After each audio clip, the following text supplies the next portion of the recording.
Good morning, friends. Welcome back to another episode of GM Philosophy in the Morning. I'm the GM Philosopher. Today, we're doing things a little bit differently. We're doing a live stream instead of a recorded video. I wanted to experiment with this. We're just going to see how it goes. I was kind of looking forward to doing a live stream this morning. Got up real early, went to bed real early last night. So, boom, let's dive into it. How to create maximum drama in your D&D game. So I love drama. I love a little bit of juicy drama in the D&D. Garrick's in the chat. How's it going, Garrick? Good morning. Great to see you. I always appreciate Garrick being here. Garrick is here providing awesome insight very, very often, actually. Pretty much most of the time when I live stream, Garrick is present, and I appreciate it very much.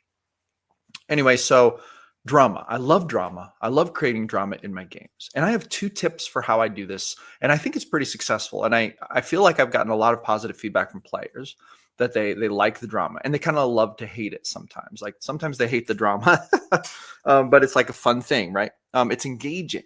It keeps it entertaining. It definitely makes things not boring. So how do we do it? Well, I have actually a couple different ways that I do this, and I want to share 2 of them, like the 2 most effective ways.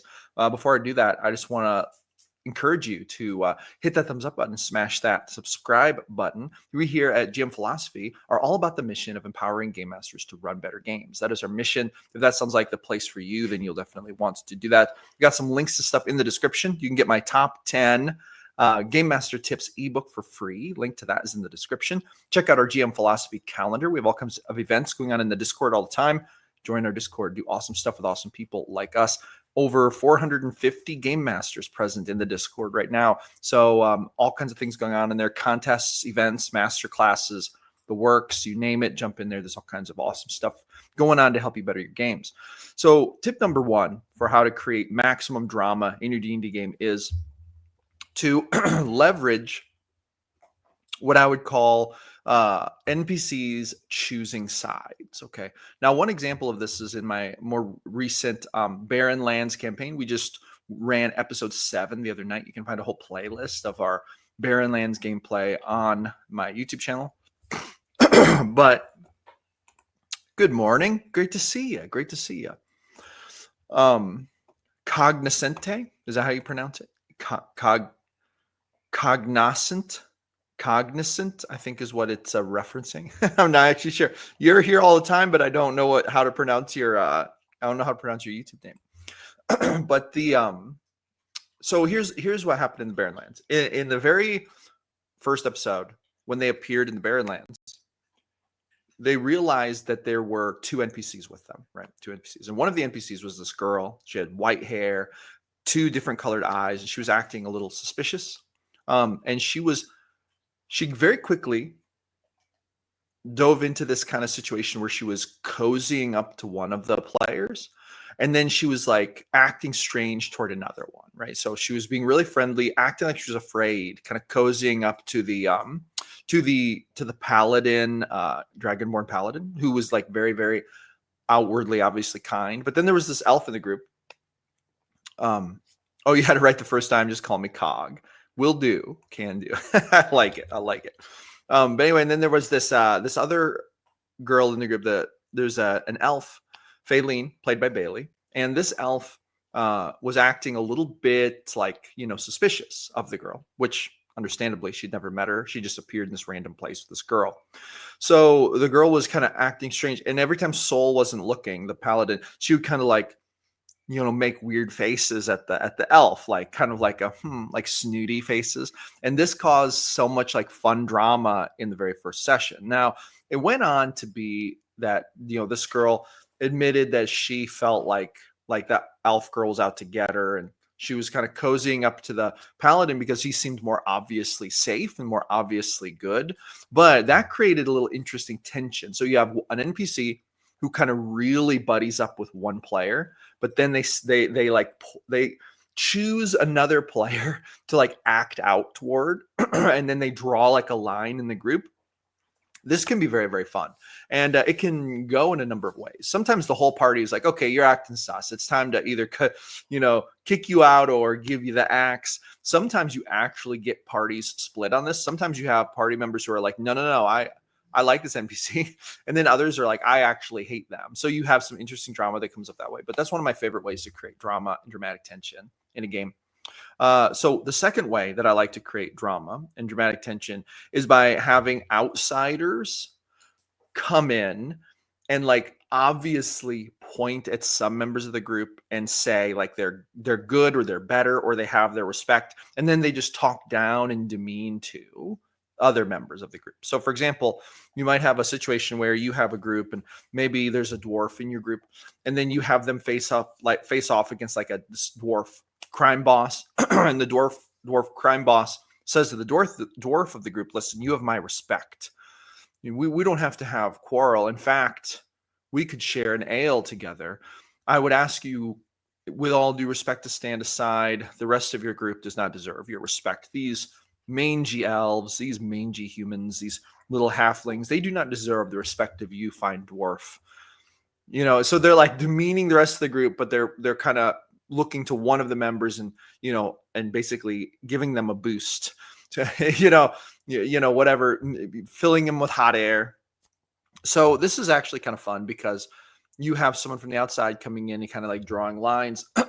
And this is especially powerful if you can make it believable and you can make it something that they believe in. When I was running the Haunting at Ashborough campaign, those videos are on my channel as well. We unfortunately did not get to bring that campaign to a conclusion. I may restart it at some point, but when we were running that campaign, there was this whole part of the story where there was this cult who believed that the demon girl, basically the campaign's about a demonic haunting, this village being haunted by this demon girl. Allegedly, she was a witch who was put to death 400 years ago. That's like the theory. And now she came back as a demon and she's haunting the village. But there's this whole cult in the village who basically believes that she's a god and she's achieving godlike status and they worship her as a god. And they basically pick, like, there was one member of the party who they believed was part of like some kind of prophecy to like help elevate her to godhood. And so they were approaching this player with this element of like some kind of sacred religious respect the whole time while they were like talking down to everyone else.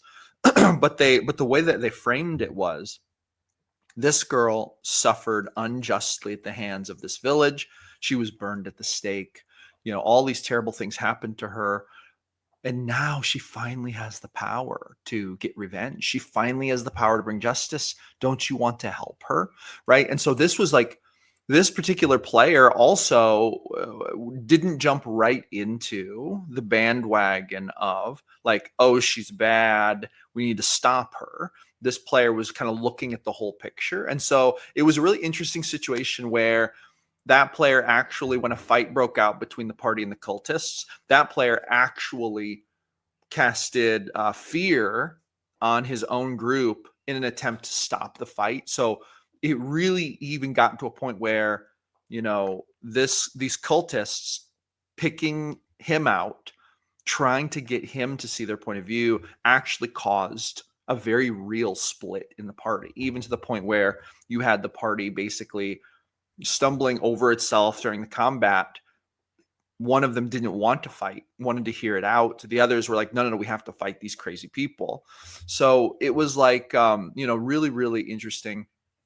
And if you can find a way to leverage that kind of drama, then what you can actually draw lines through the party. And now I'm not trying to say like you should intentionally try to turn the party against each other, but if you can get the two halves of your party or one or two of your PCs to care enough about a thing, while the others obviously don't, because you don't give them any reason to, like maybe they don't have any investment in it, but this other player has investment in it, then you can create a real powerful sense of drama. And it can all be influenced by an outside source. But if you can get it to kind of reverberate within your party a little bit, that's even more powerful, right? Garrick says, have you fallen into an unintended pattern of mysterious major female recurring NPCs? Yes, I have a whole catalog of like mysterious NPC tropes that I run, like female NPC tropes. I have I have seemingly scared, helpless female who has a dark secret. That's what Luna is in the Barren Lands campaign. I have like there's also a trope of like dark, violent, kind of like flirts with evil and darkness, um, chaotic female characters. They usually end up being like assassins or sorcerers who do crazy things. Like I've got that trope. I also have a trope of like there's a trope of like kind of like holy, devout, religious female characters who struggle with the temptations of the flesh. So they're trying to be devout, but as they adventure with the party, they're tempted to, fall into things like maybe a little bit of petty crime or, illicit illicit romantic encounters and the like, and they like try to resist those things. So it's a fun. I have several tropes of recurring female NPCs that kind of fall into those things. I also have tropes of male NPCs too. But anyway, it's just funny. Anyway, as long as it's an intended pattern, it is an intended pattern. Yeah, I find great joy in bringing back my favorite tropes in NPCs. And a lot of times I'll just kind of like re-kickstart the same tropes over and over again because they're my favorite tropes to play. But anyway, yeah. So yes, no, totally. Anyway, so yeah, those are kind of my 2 tips for how to create maximum drama in your D&D game tonight. So here's the thing. I don't think you have to have drama to have a great game, but I do think that if you try to create some drama, it's going to make your game much, much better. Another type of drama, and maybe consider this like a bonus thing, is drama between NPCs that doesn't actually directly affect your player characters. But then so here's the magic though. Watching your player characters to see if they care at all. And then number 2, how they respond to it. If you have some drama between your NPCs, just for a moment, right? For example, in the Barren Lands in the last episode, one of the new NPCs, the snow orc named Kerrigan, who's recently approached the party for help, and she ran to them when her village got destroyed by frost giants. It turned out that she had met Luna before, and then they had this like moment where Luna actually attacked her, and then she was going to attack her. And the only reason they didn't fight each other is because one of the player characters stepped in between and was like, whoa. Now here's the thing. You don't want to take NPC drama like this like too far if the player characters are not interested, because what ends up happening is you end up playing out a scene where you're just role playing with yourself and they're just like watching like, oh yeah, we're waiting for our turn. You don't want to do that, but you can flirt with it. You can just for a moment, you can have a little drama happen. See if any of the player characters care about it. See if any of the player characters do anything about it. A lot of times, if the drama is set up right, and if player characters do care about it, they will not only enter the fray, but they will actually take it to another level. They'll start role playing into it. And you'll realize, okay, one or more of these player characters actually really care about this situation. That shows you that you might want to continue it because a player character is now involved, right? Because the spotlight is always on the player characters. We never want to forget that. We want to be careful with NPC only drama because that's not like what the story is. The only reason you want to show NPC drama or really make it known is just so that, because obviously the player characters would know there's drama going on, but also too, if the player characters are going to directly involve themselves, which means they're making it a part of their story. If they're making it a part of their story, then the spotlight, the cameras are going to show that drama. But we just want to be careful not to make like non-player character drama the focus of a scene or anything, because that's not what the story is about. The story isn't about these NPCs. The NPCs are side characters in the story of the player characters. So that's an important thing on that note, but that can be another way to create some pretty awesome drama. You can also do a similar thing with sentient weapons. One of my favorite things to do is like, I love to give like racist sentient weapons to player characters, especially at higher levels. It's like you give one of the players a sentient dagger. Oh, this is so awesome. This dagger is so powerful. But the dagger is constantly trying to talk them into stabbing the elf in the group. It's like, those elves, they are such bad news. Listen. If you'll stab that elf, just stab her once, I'll show you a whole new ability that I haven't even showed you yet. Like that kind of thing, right? It's like really, really fun. Garrick says, one of my players spoke up about a loose end in the plot hook I used to move them into a new area. Since he spoke up about it and decided it was a mystery, I found myself obligated to create the arc. So that sounds like a case of like co-creation where you and the players are sort of creating things together, which is actually really, really awesome. I'm interested to hear how that goes though. And when you say you find yourself obligated, like, did you not want to do it? Or when you say obligated, do you mean, oh, that's where I wanted to take the story then? It sounds like it's probably where you wanted to take the story because your players are interested in it. Sorry, I'm looking at my dog. He's chewing on things. D. Coopark says, hello there. The only thing I'm afraid to do is accidentally bringing a drama straight out of left field, which makes no sense. Well, that's a great thing. But I will say this, doesn't drama always come out of left field?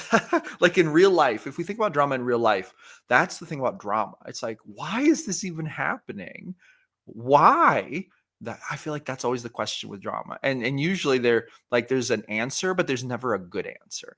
The only answer is usually, oh, because of emotions run high or feelings. So I'm not super afraid of drama coming out of left field. Having it make no sense. Does drama ever make sense? Does it ever actually make sense? Here's the criteria. If someone cares about it, it makes sense. Enough for the story. If no one cares about it at all, then yeah, that might not have been the drama to make. Exactly. Co-creation. I hadn't planned to do it. No. Okay, gotcha. So you are going to co-create. You weren't planning on doing that, but it's a thing that you're going to do now. I like that. That's awesome. I love hearing what players want to do, and then diving into it. Touche. Yes. The drama. Oh, it's so funny because I actually despise drama in real life. Like in real life, I'm a very non-dramatic person. In fact, I'm maybe like a bit of a square. I really value like trying to be rational, trying to be like reasonable, trying to live my life in a logical box, so to speak. So maybe that's why I love drama in D&D games. It's because I don't often have like I go to great lengths to not start drama in my own life. Drama sometimes finds me, but a lot of times if drama does happen, I separate myself from the people causing it to a pretty serious degree because I just don't want drama. I feel like drama wastes my time and energy, but I love drama in D&D. It's so much fun. So maybe that's why. Anyway, so shabam. All right, that's going to wrap up this episode of Good Morning GM Philosophy in the Morning. I'm here every single day creating videos about the best game in the world, D&D, and helping game masters to run the best games possible. I want to give a huge shout out to our Ko-Fi supporters. In fact, I have to apologize. I forgot at the beginning of the video to call out our partner level supporters.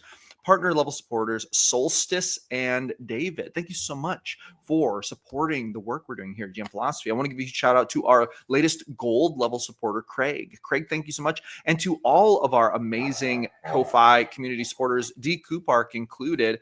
D. Coopark is one of our community supporters. There might be others in here too, actually.